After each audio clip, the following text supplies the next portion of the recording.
அஸ்ஸலாமு அலைக்கும் viewers, welcome to சமையல்.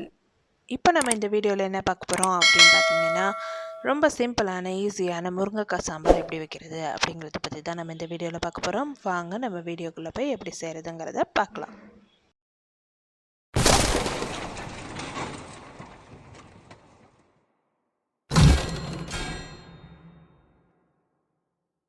இதுக்கு தேவையான இன்க்ரீடியன்ட்ஸ் என்னென்ன அப்படின்னு பார்த்தீங்கன்னா, தக்காளி ஒரு மீடியம் சைஸ் தக்காளி 1, ஆனியன் 2 நைஸாக சாப் பண்ணி வச்சுருக்கேன், கொத்தமல்லி தேவையான அளவு, துவரம்பருப்பு 250 கிராம், சிவப்பு மிளகாய் 4, கருவேப்பிலை 15 லீஃப், கடுகு 1/4 டீஸ்பூன், பெருங்காயத்தூள் 1/4 டீஸ்பூன், மிளகாய்த்தூள் 1 டீஸ்பூன், மல்லித்தூள் 1/2 டீஸ்பூன், ஜீரகம் 1/2 டீஸ்பூன், சீரகத்தூள் 1/4 டீஸ்பூன், முருங்கைக்காய் 5,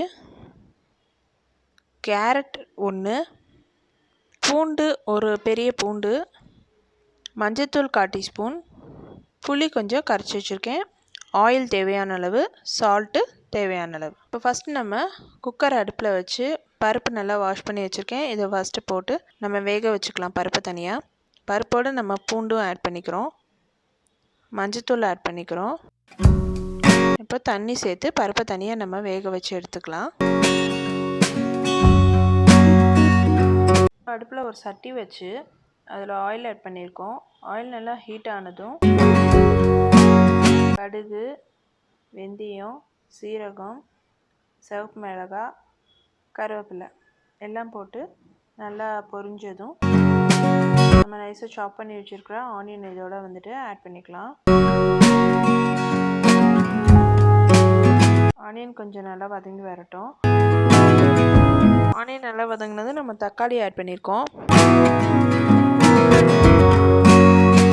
இது எல்லாமே நல்லா வதங்கினதும் நம்ம இதோட காயை ஆட் பண்ணிக்கலாம். அதாவது முருங்கைக்காயும் கேரட்டையும் நம்ம இதோட ஆட் பண்ணிக்கிறோம். இதை நல்லா மிக்ஸ் பண்ணி விட்டுடலாம். இப்போ இதோட மல்லித்தூள், மிளகாய்த்தூள் எல்லாம் போட்டு நல்லா மிக்ஸ் பண்ணிக்கலாம்.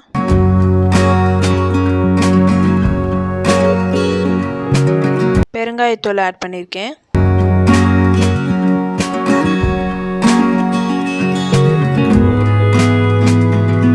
இப்போ இந்த காய் வேகிற அளவு நம்ம தண்ணி ஊற்றி இதை கொதிக்க விடலாம்.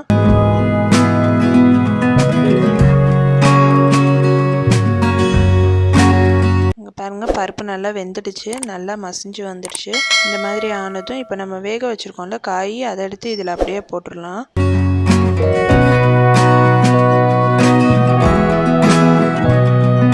போட்டு பருப்போட காயை நல்லா கொதிக்க விடலாம்.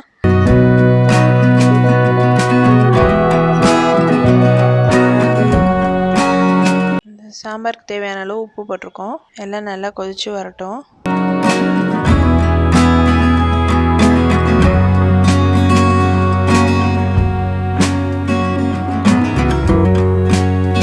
இப்போ கொத்தமல்லியை தூவி நம்ம இறக்கிற வேண்டியதான்.